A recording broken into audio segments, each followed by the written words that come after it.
अस्सलाम वालेकुम नाज़रीन, प्रोग्राम में वाक़े भली कार था चाहूँ नाज़रीन। शहबाज शरीफ साहब जे वज़ारत उज़्मा जो मनसब संभालण जे लगभग एक हफ़्ते खां पोइ कैबिनेट जी जोड़ जख वारो जेको अमल आहे उहो मुकमल थी चुको आहे। एक हफ़्ते खां पोइ ही समूरा जेके मामला आहिनि फाइनलाइज़ थी चुका आहिनि, पर हाणे जेको असुल चैलेंज हूंदो अॼु के प्रोग्राम में असीं हुनखे फोकस कंदासीं त कैबिनेट जंहिंमें ॼाणाए पियो वञे त हाणे पाकिस्तान पीपल्स पार्टी बि आहे, इत्तेहादी पार्टियूं बि आहिनि, मुस्लिम लीग नून बि आहे।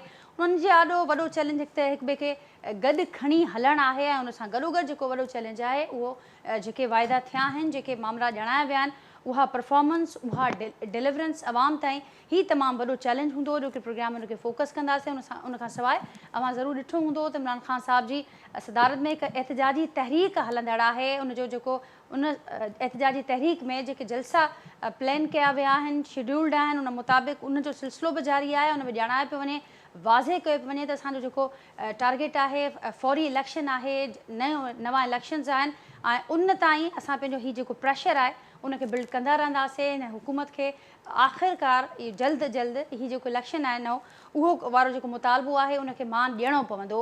अॼु नाज़रीन सुप्रीम कोर्ट में बि इंतिहाई अहम हेयरिंग थी आहे। उन अहम हेयरिंग में अहम रिमार्क्स साम्हूं आया आहिनि। Chief justice of Pakistan justice Umar Ata Bandial जो चवणु आहे त असीं आइन जा कस्टोडियन आहियूं, आइन जा मुहाफ़िज़ आहियूं। 24 कलाक हीअ अदालत जो खुलियल हुजणु, अदालत जो कमु करणु, हीअ अदालत जो कमु आहे ऐं को बि सुप्रीम कोर्ट ते आंगुर नथो खणी सघे।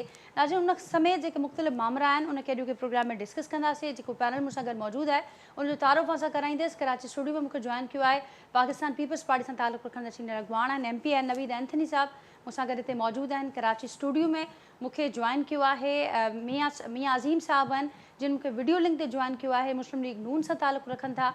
मूंसां गॾु फ़ोन लाइन ते मौजूदु आहिनि पाकिस्तान तहरीक इंसाफ़ सां तालुक़ु रखंदड़ सीनियर अॻवान आहिनि खुर्रम शेर ज़मान साहिबु, ऐं मूंसां गॾु नाज़रीन सीनियर एनालिस्ट आहिनि, वीडियो लिंक ते मूंसां गॾु इस्लामाबाद खां मौजूदु आहिनि नवीद अहमद साहब। मां सभिनी खे वेलकम कयां थी अॼु के प्रोग्राम में। ॿियनि जी इजाज़त सां नवीद साहब आपसे आगाज़ करती हूँ। बहरहाल एक हफ्ते के बाद ये सारे मामला फाइनल हुए हैं। मैंने जिक्र किया कि एक बड़ा चैलेंज, क्योंकि आपकी अपोजिशन की पार्टी है, हमने जैसे माजी को सामने रखकर अगर बात करते हैं तो इत्तेहादियों को साथ लेकर चलना एक बहुत बड़ा चैलेंज नज़र आया है। और उसके साथ साथ क्योंकि बहुत ज़्यादा वायदे भी किए गए और ये भी बताया गया कि बेहतर प्लान्स भी मौजूद हैं, बेहतर लोग भी हमारे पास मौजूद हैं, तो कैसे देखते हैं आप इन चैलेंजेस को सामने रखते हुए आगे बढ़ना है आप लोगों ने? बहुत शुक्रिया नाजी साहबा।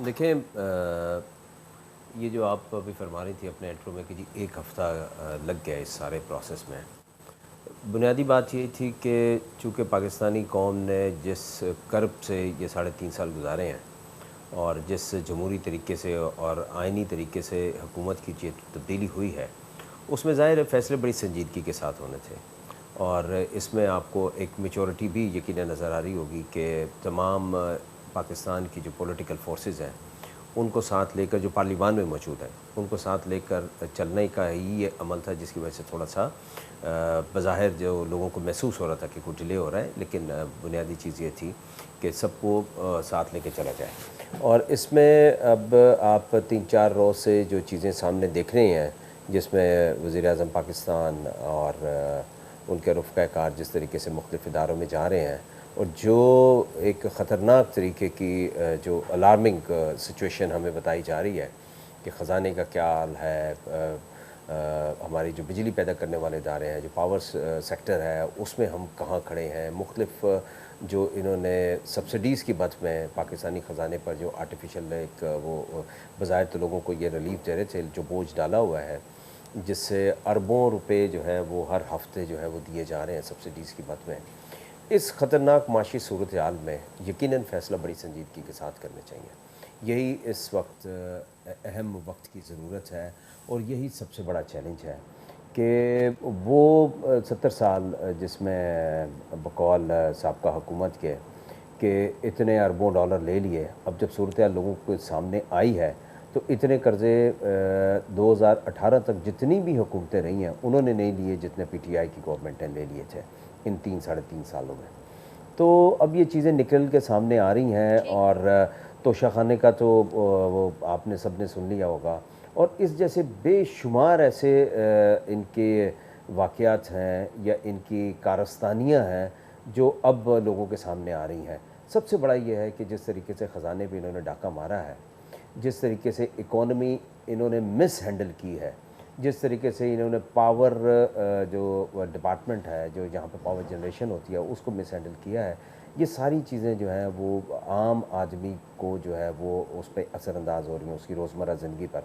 और इस चैलेंज को इससे नबर आज़मा होने के लिए यकीनन जज्बात तो चाहिए, ज़ाहिर है जब तक आप जज्बात के साथ खिदमत में नहीं आएंगे, लेकिन उसके लिए एक पॉलिटिकल मैच्योरिटी चाहिए, एक विल चाहिए, जिसकी वजह से चीज़ें जो है वो थोड़ा सा आपको स्लो नज़र आ रही है। ठीक, थोड़ा सा इस पे भी कमेंट कर दीजिएगा। जो एहतजाजी तहरीक है उसके लिए कहा जा रहा है कि ये एहतजाजी तहरीक आने वाले दिनों में इतना प्रेशर क्रिएट कर लेगी कि राह हमवार हो जाएगी नए इलेक्शन के लिए, फौरी इलेक्शन के लिए।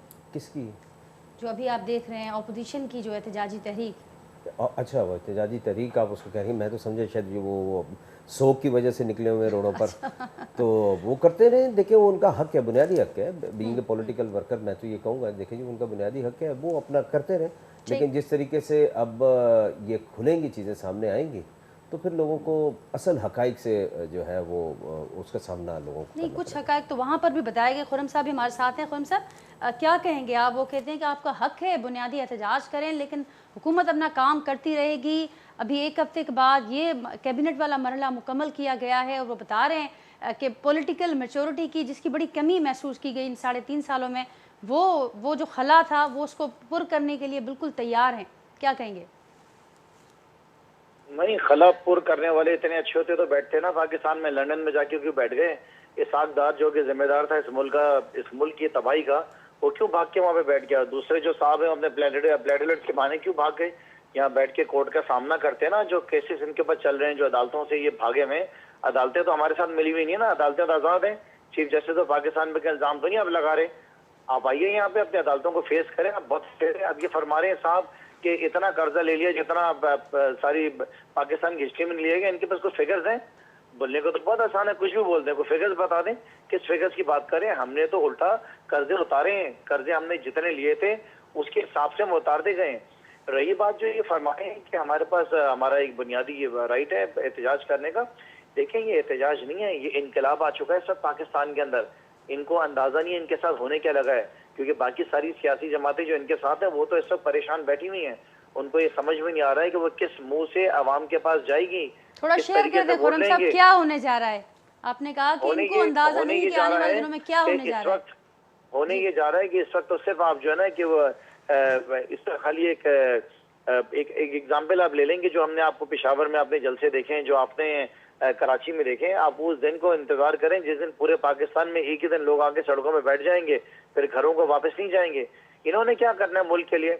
अगर ये बहुत अच्छे होते तो आप मुझे अंदाजा बताएं कि ये 60-70 साल से इन्हीं की तो बारियां आ रही हैं।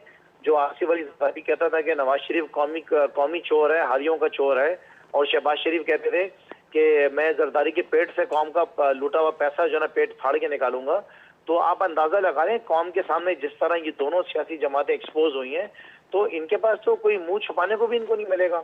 इन्होंने क्या करना है मुल्क के लिए? इन्होंने कुछ करना पहले करते। देखें ये 3.5-4 साल के अरसे के अंदर पाकिस्तान की इकॉनमी जो है हमेशा तमाम रिकॉर्ड्स उसने तोड़े हैं। इस वक्त पाकिस्तान के जो एक्सपोर्ट्स हैं आज की तारीख के अंदर भी, वो इतने एक्सपोर्ट्स आज तक पाकिस्तान में आज से पहले कभी नहीं हुए। जितनी रेमिटेंसेस पर मंथ यहाँ पे आ रही है वो आज से पहले कभी इतनी नहीं आई थी। जितना टेक्सटाइल सेक्टर ग्रो किया है, जितना एग्रीकल्चर सेक्टर ने ग्रो किया है, जितनी आपकी मोटरसाइकिल्स बिक रही हैं, जितनी गाड़ियां बिक रही हैं, आज से पहले कौन सा साल है पाकिस्तान जब से आजाद हुआ है इतना बिजनेस पाकिस्तान की हिस्ट्री में कभी भी हुआ हो? ये तो इमरान खान को खुश नसीबी समझे मुल्क की कि इमरान खान जैसे लीडर मिला कोविड के दौरान, कि दुनिया कोविड में नीचे गई, इमरान खान ने कोविड में पाकिस्तान को ऊपर उठा के चले गए। ये तो बेवकूफ सारे कह रहे थे कि मुल्क के अंदर लॉकडाउन लगा दें। यहाँ पर आगे बिल गेट्स ने आके तारीफ की है कि जिस तरीके से हमने कोविड में मुल्क को संभाला है। आप अंदाजा लगाएं अगर शहबाज शरीफ मुल्क का वजीर आजम होता कोविड के दौरान तो मुल्क का क्या हशर होना था। सो ये कह देना तो बहुत आसान है। देखें इस वक्त मामला पीटीआई पीपल्स पार्टी है, पीएमएलएन का या पीडीएम का नहीं है। इस वक्त मामला पाकिस्तान का है, पाकिस्तान को बचाना है। आप रिजीम चेंज का हिस्सा हैं, आप उसके अंदर जो है हिस्सेदार बने। आपका ये काम है कि दूसरे मुल्कों के साथ मिलकर यहाँ पे हुकूमतों को तब्दील करें। आपका काम है यहाँ पे जमीर फरोशों का बाजार लगाएं, जमीर फरोशों के सौदे करें।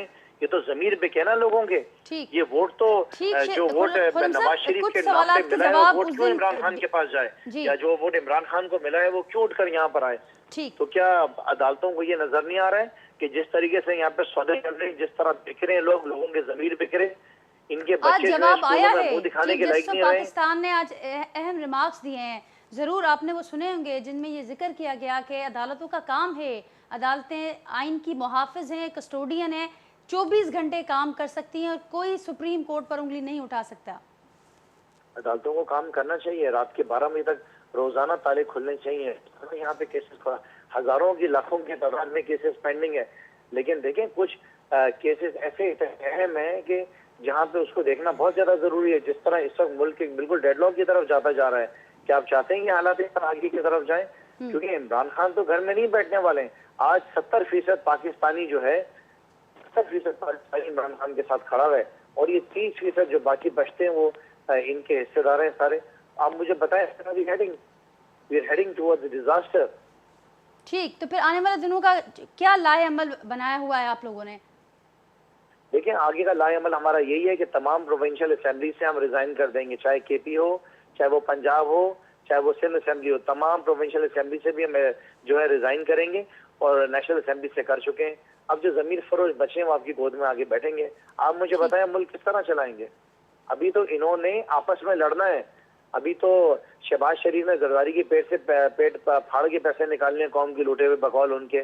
अभी तो जरदारी ने जो है वो नवाज शरीफ जो कौमी चोर है, जो कि हारियों का चोर है बकौल आसिफ अली जरदारी के, उनसे उन्होंने हिसाब लेने। मौलाना फजल रहमान ने जो सदर पाकिस्तान बनना है, तो इनका जब अब बाजार लगेगा तो पूरी दुनिया तमाशा देखेगी ना। तो आखिर में मैं आपसे सिर्फ ये कहूंगा कि ये जो एहतजाज हो रहे हैं सिर्फ पाकिस्तान में नहीं हो रहे हैं, हजारों की तादाद में पूरी दुनिया में रोजाना की बुनियाद पे हो रहे हैं। कल आपने पेरिस के अंदर देखा जो एहतजाज हुआ है, आपने कल लंदन के अंदर एहतजाज देखा है, जो पर्थ के अंदर हुआ ऑस्ट्रेलिया में, जो कतर में, जो दुबई में एहतजाज हुए।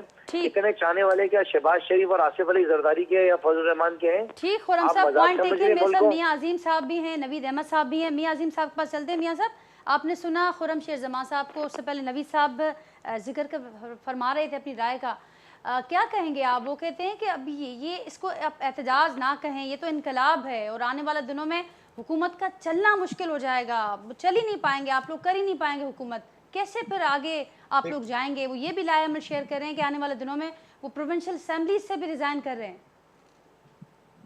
बिस्मिल्लाहिर्रहमानिर्रहीम। सबसे पहले तो मैं खुर्रम साहब ने जो 2-3 बातें की हैं, सबसे पहले तो उन्होंने ये कहा कि हमने कौन से कर्जे लिए हैं, कोई बताए हमें।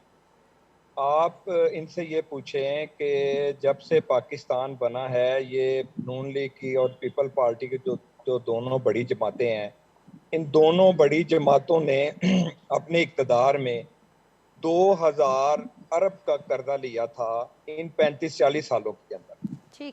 ठीक है, और इन्होंने, इमरान खान साहब ने 3.5-4 साल में 25,000 अरब का कर्जा लिया है। ये फिगर मौजूद है, ये झूठ बोल रहे हैं। दूसरी ये बात है, इनका जो कायद है, इनके कायद ने बेशुमार मर्तबा ये बात कही है कि वो खिलाड़ी होता है जो हार भी जाए और अपनी हार को ना माने। ठीक है, अब वो हार चुके हैं, लेकिन जो उन्होंने अपने वर्करों को और अपने MP MNA हजरात को एक बात के पीछे लगाया हुआ है कि हार नहीं माननी, चाहे कुछ भी हो जाए। मेरी इन सब भाइयों से ये गुजारिश है कि सबसे पहले आप अपने लीडर को ये बात समझाएं कि भाई आप क्रिकेट के खिलाड़ी नहीं हैं जी, आप सियासी खिलाड़ी हैं। वो अभी तक तो सियासी खिलाड़ी बने, सबसे पहले वो क्रिकेट से बाहर निकले, वो अच्छे सियासतदान बने, वो मुल्क की खैर मांगे। तो दूसरी इन्होंने ये बात की है, अब तोशा खाना के अंदर आज की जो खान साहब की अपनी स्टेटमेंट है, वो कह रहे हैं कि तोशा खाना के अंदर ये रिकॉर्ड मौजूद है कि मैंने वहां से क्या क्या खरीदा और क्या क्या बेचा। तो भाई आप मुल्क के प्रेसिडेंट थे, तो आपको क्या जरूरत थी तोशा खाना से कोई चीज खरीदने की? आपने वहां से सस्ती चीज खरीद के, घड़ियां वगैरह वगैरह खरीद के, आपने लाखों में खरीद के और करोड़ों में आप बेच रहे हैं। आप अपने आप को ईमानदार कह रहे हैं। आप तो पाकिस्तान के, आप पूरी अपनी कौम को 22 करोड़ अवाम को आप ये कह रहे हैं कि आप ईमानदारी के साथ चलें और आप तोशाखाना में से आप ठीक है, लेकिन मियां साहब अब आगे कैसे बढ़ेंगे, मुकाबला कैसे करेंगे? वो बता रहे हैं कि ऐवान में पहले ही हमने देखा कि एक बहुत बड़ा वैक्यूम वहाँ पर क्रिएट हो चुका है। कौमी असम्बली से इस्तीफ़ों के बाद अब प्रोविंशियल असम्बलीज़ की बात हो रही है। ऑलरेडी वो सड़कों पर भी मौजूद हैं। तो लाहेअमल क्या होगा? किस तरीके से हैंडल करेंगे इस सारे मामले को?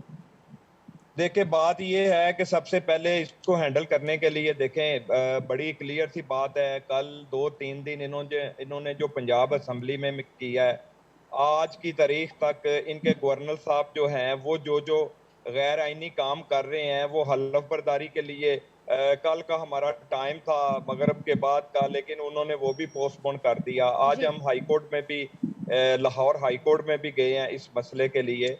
अब आगे बात इनके इस्तीफों की। इस्तीफे ये बिल्कुल, ये सबसे पहले मुझे ये बताएं, इन्होंने आज़ाद कश्मीर में जो आज अदम तमाद में अपना वज़ीर आज़म बनाया है, इनको क्या ज़रूरत थी? इतनी तगोदो करने की क्या ज़रूरत थी? वहां से भी ये वापस आ जाते। और के ठीक, नवीद अहमद साहब को भी शामिल गुफ्तगू कर दें। नवीद साहब, आप क्या कहेंगे? एक तरफ आपने सुना एक असल इम्तिहान शुरू हुआ इस हुकूमत के लिए, कैबिनेट के मरहला मुकम्मल होने के बाद अब ये जो सारे चैलेंजेस इनको फेस करने हैं, लेकिन साथ साथ ये भी एक चैलेंज है, वो बताया जा रहा है कि इस्तीफ़ों के बाद अब रोडों रस्तों पर सड़कों पर इस तहरीक को और मज़ीद बढ़ाया जाएगा। उस पर क्या कमेंट करेंगे और इस फैसले को कैसे देखते हैं आप? इस कौमी असम्बली के बाद अब सूबाई असम्बलियों से इस्तीफ़ों की बात हो रही है। देखिए जी, बात यह है कि जिस तरह से जो फैसले अभी खुर्रम शेर जमान साहब ने बताया कि जो करने जा रहे हैं आगे, तो इसका तो मतलब यही बनता है सीधा सीधा कि ना अगर हम नहीं खेले तो हम किसी को भी खेलने नहीं देंगे। ठीक, कौमी असम्बली से इस्तीफे दिए, उसके बाद बिल्कुल वहाँ पर एक बहरानी कैफियत थी। कैबिनेट आज कंप्लीट हुई है, लाजमी बात है। वज़ीर आला जो है शहबाज शरीफ साहब ने आज अपनी कैबिनेट वज़ीर आज़म ने आज मुकम्मल की है। इस दौरान जितना टाइम लगा, इतना टाइम लगना नहीं चाहिए था। तो मुश्किलात हुकूमत को भी हैं और अपोजिशन, यानी कि अब जो इस वक्त अपोजिशन तो ना कहें बल्कि अब इसमें कि तहरीक इंसाफ सिर्फ एक तरफ खड़ी है। तहरीक इंसाफ जो कुछ करने जा रही है वो यकीनी तौर पर हुकूमत के लिए मुश्किलात पैदा होंगी, चाहे वो धरनों की सूरत में आए आगे, क्योंकि इन्होंने धरनों का जो प्रोग्राम है यकीनन ईद के बाद इन्होंने शुरू करना है सिलसिला। अब ये लाहौर में जलसा करने जा रहे हैं, अगले हफ्ते शायद वहाँ ये अनाउंसमेंट हो जाए। लेकिन इसमें इस सारे प्रोसेस में नुकसान जो है वो पाकिस्तान का, जो चाहे मौजूदा हुकूमत हो या साबका हुकूमत हो, जो कुछ भी हो रहा है, हमारी मुआशी हालात इस काबिल नहीं है कि इस तरह कोई तजुर्बा किया जाए या किसी भी किस्म का कोई इस तरह की गैर यकीनी कैफियत जो है उसको गैर यकीनी सूरत हाल पैदा की जाए, क्योंकि वो सब कुछ जो है अगर ये ट्रेंड जो कुछ बनता जा रहा है, अगर ये सिलसिला शुरू हो गया, आज आप किसी के लिए धरने देंगे, कल वो आपके लिए धरने देंगे, जिस तरह अब हॉर्स ट्रेडिंग हुई है अगली मरतबा कोई और हॉर्स ट्रेडिंग करेगा। तो इसका कोई ना कोई मुस्तकिल हल निकलना चाहिए और ये मुस्तकिल हल तमाम सियासी पार्टियों को ही निकालना चाहिए। तो आगे के जो हालात हैं वो कुछ अच्छे नज़र नहीं आ रहे जिस तरह की सूरत हाल अब तक सामने आए। ठीक, आगे के जो हालात हैं वो अच्छे नज़र नहीं आते, गैर यकीनी वाली सूरत हाल आने वाले दिनों में भी बरकरार रहेगी। नवी साहब क्या कहेंगे? क्योंकि कौमी असम्बली के मुस्तकबिल पर भी सवालिया निशान था, सूबाई असम्बलियों की भी बात हो रही है। देखिए, बुनियादी तौर पे नाजी अब रवैये बहुत बुनियादी किरदार अदा करते हैं।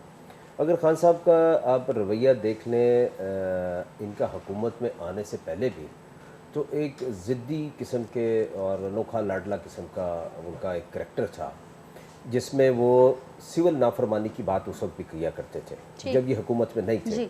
बिजली के बिल जला दो, पीटीवी पे हमला कर दो, इधर कर दो, रोड ब्लॉक कर दो। आरिफ अलवी साहब को तो मतलब मशहूर है कि कराची की सड़कें ब्लॉक करने पर और पीटीवी पे हमला करने के इवज़ जो है उनको सदर पाकिस्तान बनाया गया। तो ये नाफरमानी इनके ज़हन के किसी खाने में भरी हुई है।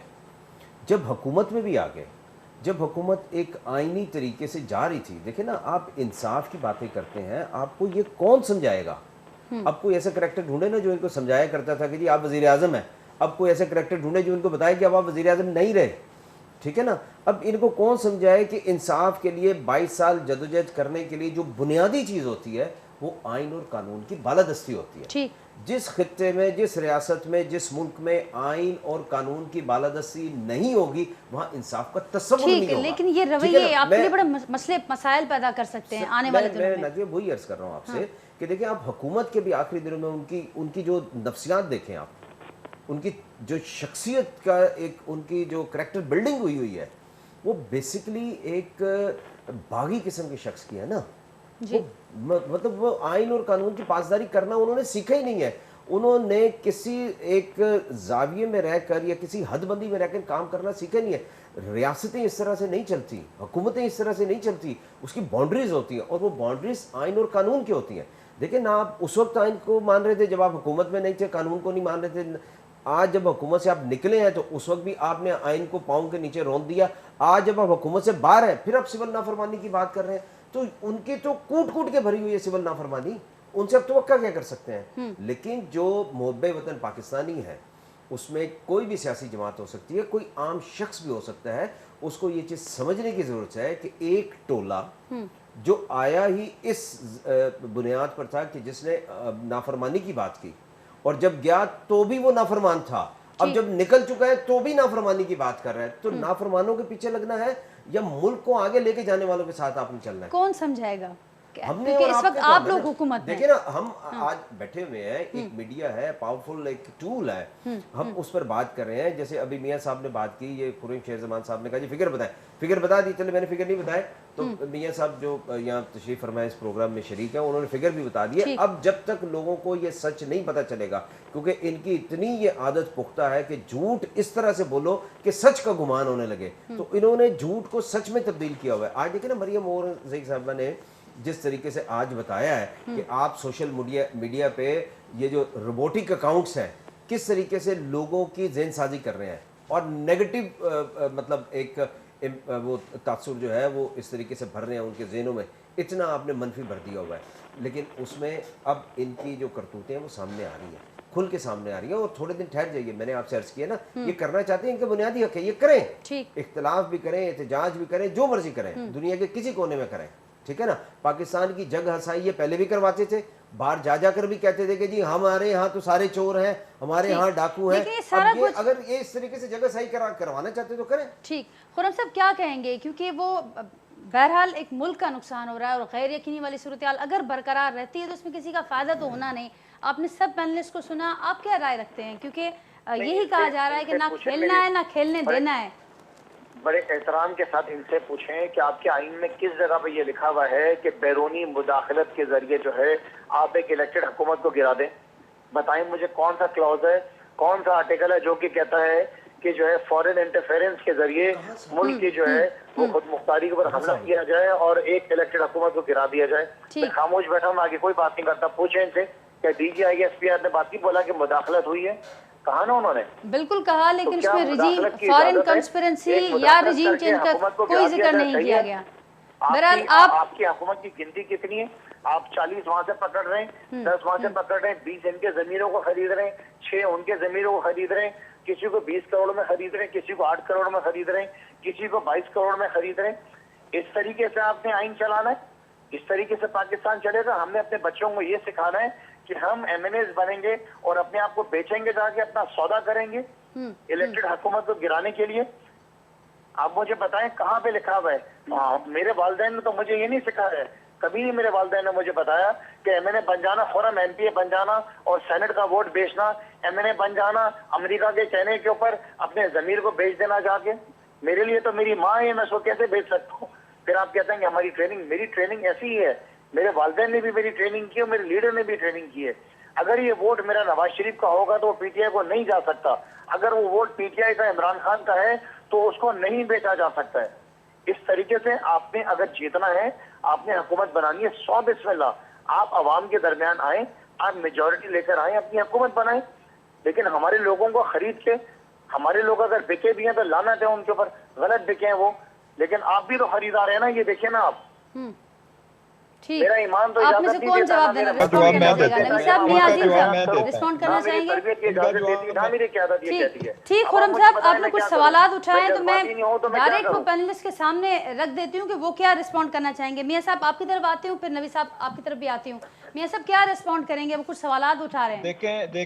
देखें ये कह रहे हैं कि वोट खरीद कर आए हैं। मुझे सिर्फ एक बात का जवाब दे दें, जब इनकी हुकूमत आई थी ये अपनी अक्सरियत लेकर ये वजीर आज़म नहीं बन सकते थे, ओनली PTI की पार्टी। मुझे ये बताएं, जंगीर तरीन का जो अपना प्लेन उन दिनों में इस्तेमाल होता रहा है वो किस लिए होता रहा है? पूरी मीडिया इस बात की गवाह है। इन्होंने जो वोट खरीद कर, वो तो बड़ी ओपन मंडी लगी हुई थी उस वक्त, वो इलेक्टेबल्स उस थे, वक्त ये लोटे नहीं थे। जंगीर जी जी जी कंटिन्यू करें मियां साहब। वो बिकते हैं जी मैं ये कह रहा हूं, जब इन्होंने हुकूमत बनाई है, पहले ये बताएं हुकूमत इनकी बनी कैसे थी, हम्म, ये वजीर आजम कैसे बने थे? इन्होंने जो 3 महीने से ज्यादा जो धरना इस्लामाबाद में दिया हुआ था, ये जो कहते थे कि अंपायर की उंगली उठने वाली है, वो किस अंपायर के साथ ये मिले हुए थे उस वक्त? ठीक। ये इनके कॉल और फेल में फर्क है। मेरी बात सुने, इनके कॉल और फेल में फर्क है। खान साहब को ये नहीं पता चलता कि मैं कह क्या रहा हूं और मैं कर क्या रहा हूं। इन्होंने जो इनके साथ लगे हुए हैं उनको भी इन्होंने गुमराह किया हुआ है। ये अपनी जात को पाकिस्तान से बालातर इन्होंने बनाया हुआ है। पाकिस्तान को अपनी जात से बालातर समझें, पाकिस्तान को अपनी पार्टी से बालातर समझें, खान साहब से बालातर पाकिस्तान को समझें। खान साहब के जो ख्वाहिशात हैं उस ख्वाहिशात को दफन करें और पाकिस्तान को एक बेहतर मुस्तकबिल के लिए और रोशन मुस्तकबिल के तरफ लेके जाने के लिए आप सब बैठें। ये क्या तरीकाकार है कि आप लोग कह रहे हैं जी कि हम लोग असम्बलियों में भी हमने इस्तीफे दे दिए हैं, प्रोवेंशनल में भी दम दे देंगे, वफाक में भी दे देंगे। भाई आप क्यों देंगे?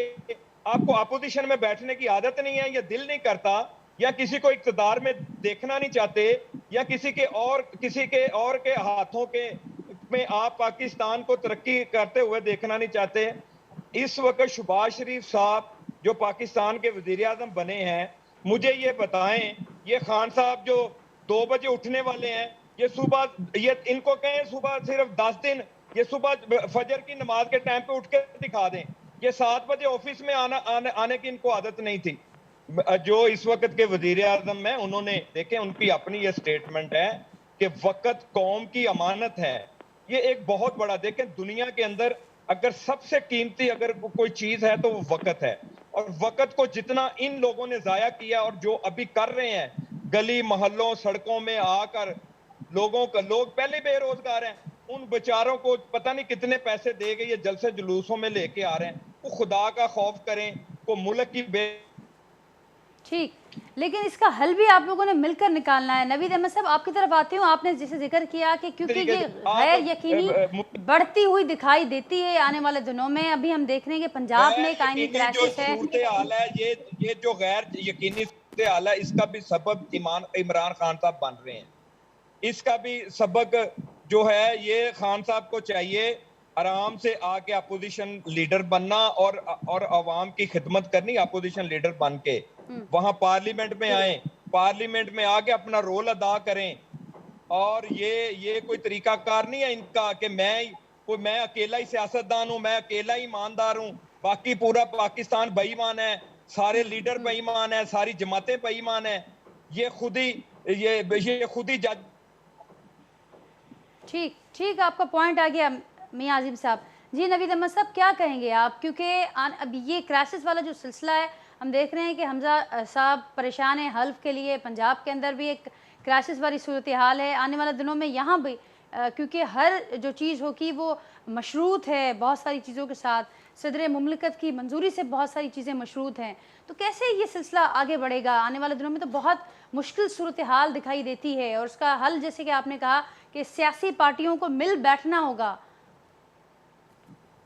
देखिए जी, बिल्कुल इसका हल यही है, और ये तमाम सियासी पार्टियां एक दूसरे पर इल्ज़ामात जिस तरह लगाए जा रहे हैं, मतलब गलतियां सबसे होती हैं।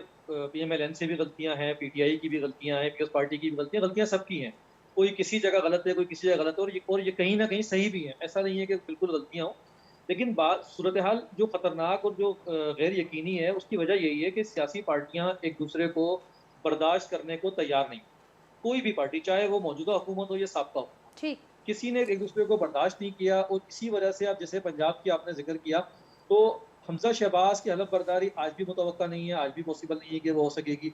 उसकी वजह यह है कि जब कल गवर्नर ने मना किया उनको हटाने की, समरी इरसाल कर दी कि अब सदर ममलिकत जो है उनके पास 15 दिन का टाइम होता है कि वो समरी पे दस्तखत करें। इसका मतलब हुआ कि अगले 15 दिन, यानी आज पहला दिन हुआ, अब अगले 14 दिन तक तो मौजूदा गवर्नर मौजूद रहेंगे अपनी जगह पर, और उसके बाद फिर अगला सिलसिला बनता है। अब गवर्नर साहब ने भी अपने कुछ पॉइंट्स उठा दिए। उन्होंने कहा कि जी उस्मान बुज़दार का जो इस्तीफ़ा है वो, उसके लिए उन्होंने कानूनी माहिरीन से राय मांग ली है।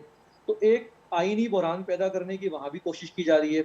अब वो चाहे जिस और तरफ जो से भी हो, इसमें जस्टिफिकेशन सामने आती है वो कितनी काबिल कबूल हैं। आपने खुर्रम साहब को सुना, वो कहते हैं कि एक पूरी मंडी लगाई गई पंजाब में, वो यहाँ का भी जिक्र कर रहे हैं। वो कह रहे हैं कि इस सूरत हाल में तो यही कुछ हो सकता था।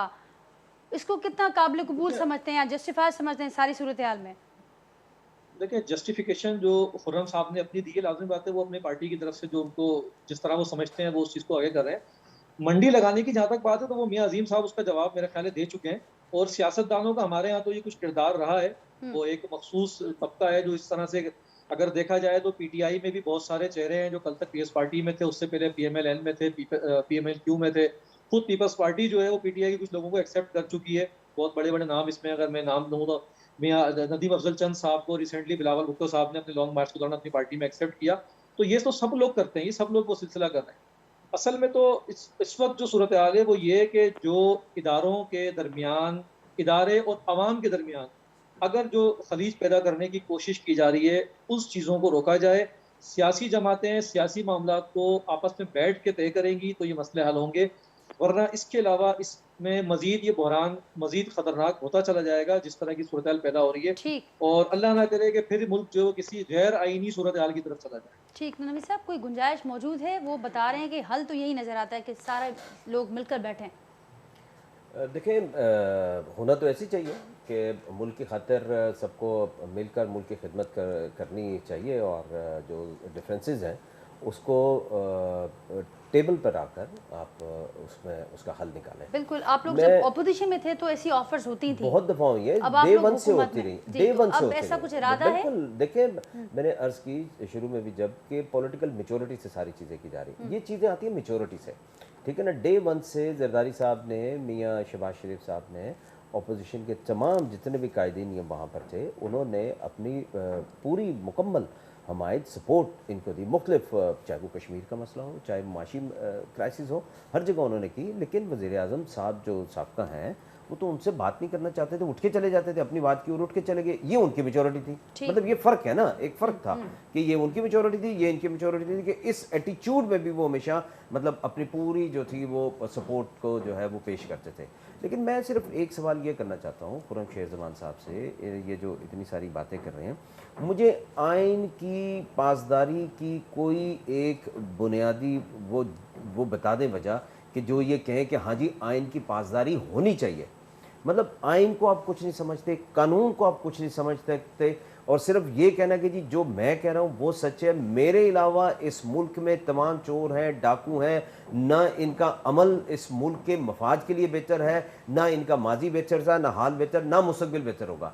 लेकिन जब वो तब्दीली आइन के तहत ज़हूर पजीर होती है या अमल में आती है तो आइन को भी ये नहीं मानते, तो किस चीज़ की सुपरमेसी को ये एक्सेप्ट करने को तैयार है अगर आइन को भी नहीं मानते? तो वज़ीर आज़म साहब की तब्दीली इस मुल्क की तारीख में पहली मरतबा आइनी तौर पर हुई है। लेकिन मसला ये है कि 3-3.5 साल जब भी ये असम्बली में रहे, इन्होंने असम्बली की सुपरमेसी को कभी एक्सेप्ट नहीं किया। वहाँ पर कानून साजी करने को ये तैयार ही नहीं थे, हमेशा ऑर्डिनेंसेस के जरिए जो था वो मुल्क को चलाने की कोशिश की। आज भी इनके जहन में यही है कि आइन की कोई हैसियत नहीं है। जो मैं कह रहा हूँ वो दुरुस्त है, अदलिया भी मतलब हमारे साथ ज्यादती कर रही है, मुल्क के दूसरे जो सलामती के इदारे हैं वो भी ज्यादती कर रहे हैं, और ये सियासतदान तो जो इनके साथ है वो दुरुस्त है, उसके अलावा सब जो है ना वो चोर डाकू है। ठीक, खुर्रम साहब, आई होप कि आपके सवालात के जवाब आपको मिल चुके होंगे। कुछ और सवालात का रुख आपकी जानिब है, और साथ साथ जो बात नवीद अहमद साहब ने कही उस पर भी ज़रूर कमेंट कीजिएगा। समझते हैं कि आने वाले दिनों में इस गैर यकीनी का फ़ायदा किसी को होना नहीं है। पार्लियामेंट में आकर अगर आप लोग अपना किरदार अदा करते हैं तो शायद कुछ बेहतर हो जाए, और ये जो मुतालबा सामने आ रहे हैं शायद उनका भी कुछ हो जाए। नहीं जी, फजूल फारिग बातें हैं सारी इनकी।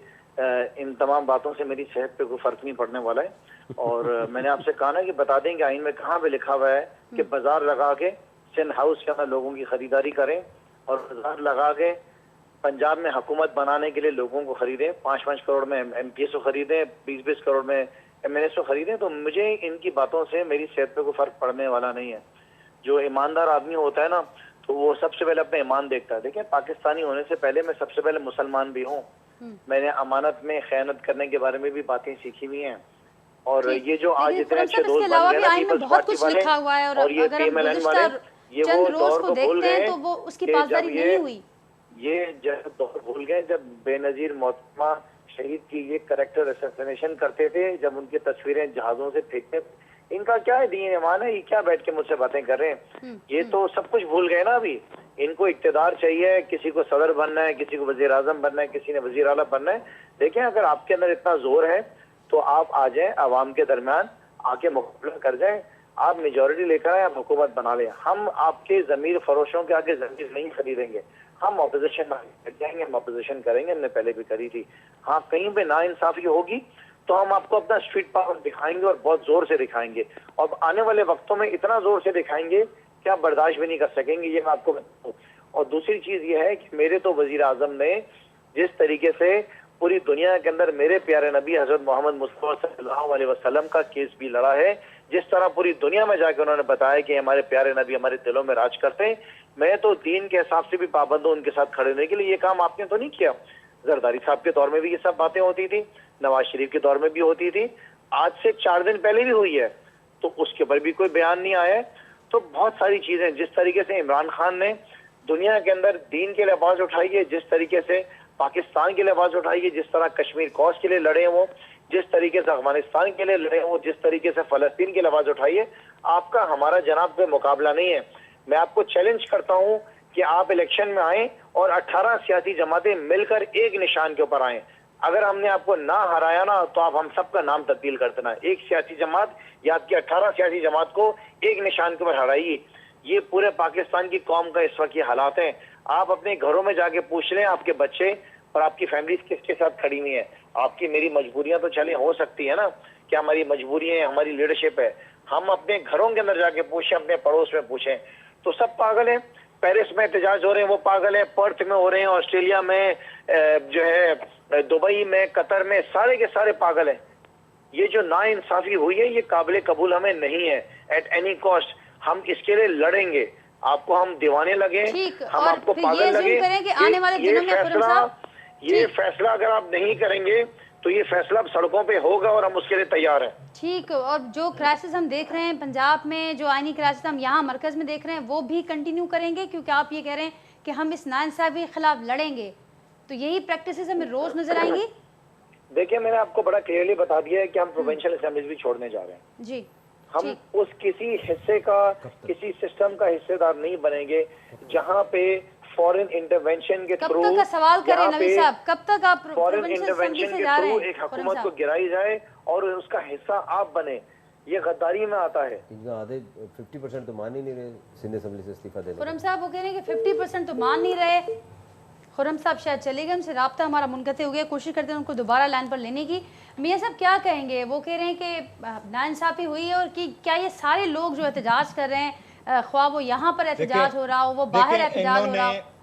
देखिए मैं आपको बताता हूँ, अभी जो भाई साहब ने बात की है, इन्होंने कहा जी अफगानिस्तान की हमने जंग लड़ी है, बहुत सारी इन्होंने 3-4, मैं इनसे एक सिर्फ बात पूछना चाहता हूँ, मुझे ये बताएं इन्होंने कश्मीर की जंग लड़ी है?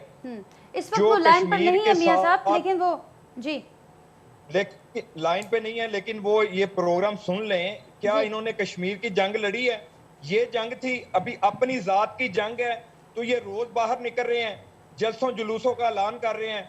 जब कश्मीर का मसला आया था तो इन्होंने कहा था कि जुम्मे वाले दिन 1 घंटे के लिए आप बाहर निकले, आधे घंटे के लिए, 10 मिनट के लिए, 1 मिनट के लिए खामोशी इख्तियार करें, और आस्ता आस्ता वो भी भूल गए। कश्मीर इनकी जात से बालातर नहीं था, इनकी जात बालातर है। पाकिस्तान इनकी जात से ऊपर नहीं है, इनकी जात ऊपर है। अपनी जात के लिए ये आप यकीन करें, गौर से आप देख लें, आप ये माशरे के अंदर एक होता है, 2 किस्म के बच्चे होते हैं, एक लाडला बच्चा होता है, एक जिद्दी बच्चा होता है। पहले लाडले बच्चे की जो ख्वाहिशें होती हैं वो पूरी की जाती हैं, उसके बाद कुछ ऐसी ख्वाहिशें होती हैं जो ना पूरी की जाएं तो वो फिर बच्चा जो है ना वो जिद्दी बच्चा बन जाता है। ये खान साहब इस वक्त जिद्दी हैं, जिद्दी बच्चों की तरह हरकतें कर रहे हैं। इनको ये नहीं पता चल रहा कि ये जो मेरी हरकतें हैं, जो मैं जिद कर रहा हूँ, ये मुल्क के लिए नुकसानदेह है। अभी आपका लाड़ देखने वाला कोई बंदा नहीं है। आप ये क्या बात कर रहे हैं कराची के जलसे में खड़े होके कि जी मैं सारी जिंदगी ये याद रखूंगा, मैं ये बात नहीं भूलूंगा कि रात के 12 बजे सुप्रीम कोर्ट की अदालतें क्यों खुली थी। भाई आप कौन होते हैं ये बात करने वाले कि सुप्रीम कोर्ट की अदालतें रात को क्यों खुली थी या सुबह क्यों खुली थी? आपको वो दिन भूल गए हैं जब आप धरने में कहते थे सुप्रीम कोर्ट की तरफ अपनी उंगल उठा के कहते थे कि जी अंपायर की उंगली उठने वाली है। ठीक, वो जवाब भी दिन उसका आ गया है आज मियां साहब, अदालत की जानिब से तो जवाब आ चुका है उसका। और नवीद अहमद साहब, आप क्या कहेंगे? बड़े बड़े पुरएतमाद थे खुर्रम शेर जमान साहब, वो ये कह रहे हैं कि हम आने वाले दिनों में दिखाएंगे कि क्या सपोर्ट होती है, और वो बड़े पुरएतमाद इन सारी चीज़ों को लेकर। आप समझते हैं कि इनका ये मोमेंटम बरकरार रह पाएगा? देखिए बिल्कुल बरकरार रह पाएगा, क्योंकि बहरहाल अवाम की एक बड़ी जो है तादाद उनके साथ है, और ये उन्होंने साबित किया पेशावर के जलसे में, इस्लामाबाद के जलसे में, और फिर अब कराची के जलसे में। आइंदा वक्त अब लाहौर में जलसा करने जा रहे हैं, इसमें तो कोई शक नहीं। और एहतजाज करना जो है उनका बुनियादी हक है, इसके लिए असम्बलियों से इस्तीफे देना भी उनका राइट बनता है। अगर वो इस्तीफे देना चाहते हैं वो इस्तीफे दें। जिस तरह यहाँ भी मेरे दूसरे मोहतरम दोस्त ने बात की पॉलिटिकल मेच्योरिटी वाली, तो अगर एक जानिब हम बात ये कर लेते हैं पॉलिटिकल मेच्योरिटी अगर पीटीआई ने नहीं दिखाई, तो क्या People's Party PMLN political maturity दिखाते हुए उनको दावत देगी? अब तक क्या उनसे राब्ता किया गया कि उनको अपोजिशन में बैठना चाहिए? आपने अगर मुल्क को चलाना है तो आप उनसे राब्ता कर रहे हैं इस सिलसिले में? तो अभी तक ऐसी कोई चीज सामने नहीं आई। अगर आपस में बात की जाए, जो देखने में आई कि खुद जो इस वक्त गवर्नमेंट है, इनको हुकूमत बनाने में 1 हफ्ता लगा, तो इस जो ताखीर हुई है तो इसकी कोई 22 से ताखीर भी तो कोई चीज थी ना। तो इससे बहुत सारी चीजें सामने आ रही हैं कि हमारी सियासी जमातें जो हैं वो अभी तक, हुकूमती जमातें भी एक किसी नुक्ते पर मुत्तफिक नहीं हो पाई हैं। एक जानिब पीएमएलएन की जानिब से कहा जाता है कि जी इलेक्शन जो है वो उसमें मुद्दत, ये हुकूमत असम्बलियाँ मुद्दत पूरी करेगी। शाहिद खाकान अब्बासी साहब ने भी 4 दिन पहले ये बात कही। उसके अगले ही दिन जो है खुर्शीद शाह साहब कहते हैं कि जी हुकूमत जो है वो 4 से 5 महीने में जो है ये हुकूमत अपनी मुद्दत पूरी करके इलेक्शन की तरफ चले जाएंगे। कल मौलाना फजलुर रहमान साहब ने जो है वो मुतालबा कर दिया कि जी इलेक्शन कराए जाएं। हम तो इसलिए इत्तेहाद में शामिल हुए थे कि फौरी इलेक्शन कराए जाएं, और हम अब भी फौरी इलेक्शन के लिए तैयार हैं, इंतखाबी इस्लाहात करके फौरी इलेक्शन कराए जाएं। तो इस वक्त तो गवर्नमेंट खुद जो है वो किसी एक नुक्ते पर मुत्तहिद नजर नहीं आ रही। तो किस तरह से इस मामले को सेटअप किया जाएगा, किस तरह इस मामले को जो है संभाला जाएगा, ये सब कुछ हालात नजर नहीं आ रहे। ठीक, फाइनल कमेंट आपका नबी साहब। देखिए इसमें जैसे नवीद साहब अभी कह रहे हैं, इसमें चीज़ें जो है वो बेहतरी की तरफ जाएंगी, और with the passage of time. ऐसा कोई इरादा रखते हैं कि उनको ऑफर की जाए, या इस पर कोई गौर नहीं? देखिए अभी तो उनके जो इस्तीफ़े हैं, जो उनके एमएनएज़ हजरात से उनके इस्तीफ़े हैं, जब उन पर कार्रवाई शुरू होगी, उसकी जांच पड़ताल शुरू होगी, तस्दीक शुरू होगी, तो आपको शायद कुछ सरप्राइज़ भी मिल जाए। ठीक ठीक, बहुत शुक्रिया नवीद साहब। हम वेट करेंगे उस सरप्राइज़ का, देखते हैं कि क्या सरप्राइज़ आता है आने वाले दिनों में। मियां अजीम साहब आपका भी बहुत शुक्रिया, नवीद अहमद साहब आपका भी बहुत शुक्रिया, हमारे साथ खुर्रम शेर जमान साहब भी थे, उनका भी शुक्रिया। नाज़रीन, गुफ्तगू अवां ॿुधी प्रोग्राम में मुख़्तलिफ़ जेके शयूं असांखे नज़र अचनि पियूं, कहिड़े रीत अॻियां वधंदियूं, उन ते अॼु प्रोग्राम में ॻाल्हि ॿोल थी आहे। ईंदड़ ॾींहंनि में जेके भी शयूं आहिनि उन हवाले सां तव्हांखे अपडेट करण जो सिलसिलो जारी रखंदासीं। अॼोके प्रोग्राम जे हवाले सां पंहिंजे फीडबैक असांखे ज़रूरु आगाह कजो। वरी जल्द अवां सां मुलाक़ात कंदासीं नए महिमाननि ऐं नए मौज़ूअ सां गॾु। तेसिताईं ॾींदा इजाज़त। अल्लाह हाफ़िज़।